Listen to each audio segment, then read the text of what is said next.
Good morning friends, तेजस kitchen में आपનું हार्दिक स्वागत है। तो आज આપણે કેળાની વેફર બનાવવાના છે। તો વેફર બનાવવા માટે આ રીતના બજારમાં કેળા મળે છે તો તેનો ઉપયોગ કરવામાં આવે છે। તો સારા અને મોટા એવા કેળા લઈને આપણે એને છોલી લેવાના છે। તો કેળાને આ રીતે આપણે છોલી લેવાના છે એકદમ સારી રીતે। સૌપ્રથમ તો આપણે કેળાને સાફ કરીને ધોઈ લેવાના છે અને આ રીતે કેળાને છોલી લેવાના છે। તો બધા જ કેળા આપણે આ રીતે છોલીને તૈયાર કરવાના છે। તો અત્યારે ફેસ્ટિવલ સિઝન ચાલુ છે અને ઉપવાસની સિઝન પણ ચાલુ છે અને તહેવારો બધું ચાલુ છે। તો કેળાની વેફર ઉપવાસમાં ખાઈ શકાય, તો એ માટે આપણે ઘરે જ આજે કેળાની વેફર બનાવીશું। તો એકદમ સારી રીતે ઘરે કેળાની વેફર બનીને રેડી થાય છે અને ખૂબ જ સારી વેફર પણ બહુ ફાઇન બને છે। તો બસ આ રીતે આપણે કેળાને સાફ કરી લેવાના છે। તો બધા જ કેળાને આપણે આ રીતે સાફ કરી લેવાના છે। તો હવે આપણે કેળાને સારી રીતે છોલી લીધા છે। તો આપણે છોલીને વેફર પાડવાની છે। તો તમે જો ઈચ્છો તો ડાયરેક્ટ તેલમાં પણ પાડી શકો છો, પણ જો તેલમાં તમને ડાયરેક્ટ ના ફાવતું હોય તો તમે આ રીતે પણ પાડી શકો છો। તો તમે રાઉન્ડ શેપમાં પાડવી હોય તો કેળુંને આ રીતે પકડવાની અને થોડું જોરથી પ્રેસ કરવાનું, તો પણ આ રીતે રાઉન્ડ શેપની વેફર બનીને રેડી થશે। તો તમે જોઈ શકો છો આ રીતની એકદમ સારી વેફર રેડી થશે। અને જો બીજી લાંબી ચિપ્સ પાડવી હોય તમારે તો કેળાને તમારે અડધું અને વચ્ચેથી કટ કરી લેવાનું છે અને વચ્ચેથી કટ કર્યા પછી એને આ રીતે રાખવાનું છે અને આ રીતે થોડી લાંબી વેફર પણ કરી શકો છો।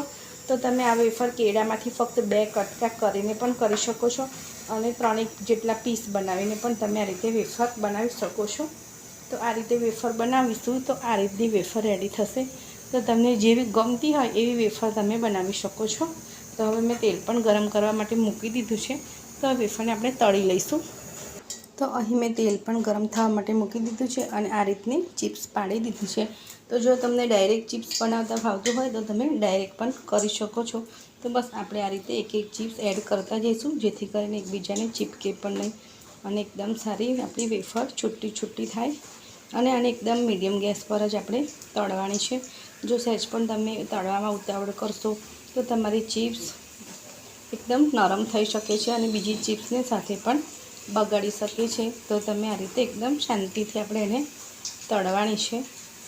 તો જોઈ શકો છો આ રીતે આપણે બધી ચિપ્સને સારી રીતે એડ કરી દીધી છે।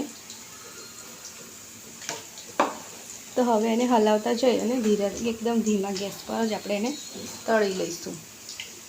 તો જેટલી તેલમાં સમાય એટલી ચિપ્સ આપણે એડ કરી દઈશું।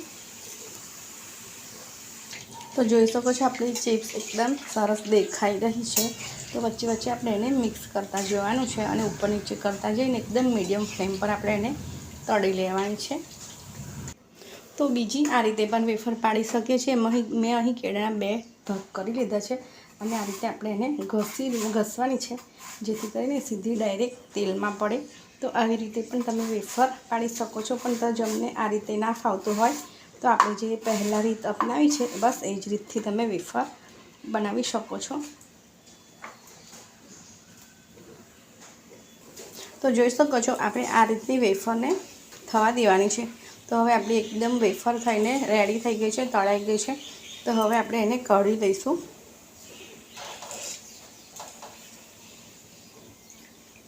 તો એને સારી રીતે આપણે 2 મિનિટ આ રીતે જરો હલાવીને બધું ઓઇલ કાઢી લેવાનું છે અને પછી એને એક વાસણમાં ટ્રાન્સફર કરી લઈશું।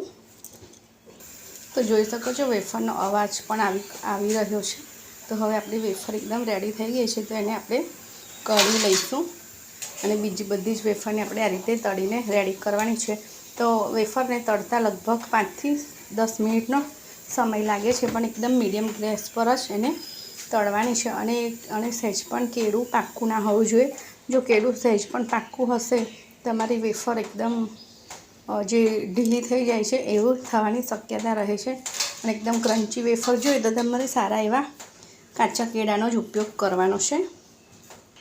તો જોઈ શકો છો આપણી વેફર એકદમ સરસ રેડી છે અને એકદમ ક્રન્ચી છે। તો તમે એનો અવાજ પણ સાંભળી શકો છો। તો કેળાની વેફરને થોડી તળવામાં જ ધીરજ રાખવાની છે, બાકી એકદમ સરસ ઘરે બનીને તૈયાર થાય છે। તો તમે આની પાછળ ઉપર ચાહો તો મસાલો પણ છાંટી શકો છો। મરચું પાવડર, સંચર પાવડર, ફરાળી મીઠું મિક્સ કરીને પણ છાંટી શકો છો। અને એકલું ફરાળી મીઠું અને મરી પાવડર પણ છાંટી શકો છો. તો જો તમને મારી રેસીપી સારી લાગી હોય તો લાઇક, શેર અને સબસ્ક્રાઈબ જરૂરથી કરજો. તો મળીશું ફરીથી એક નવા યુનિક વિડીયો સાથે. Thank you.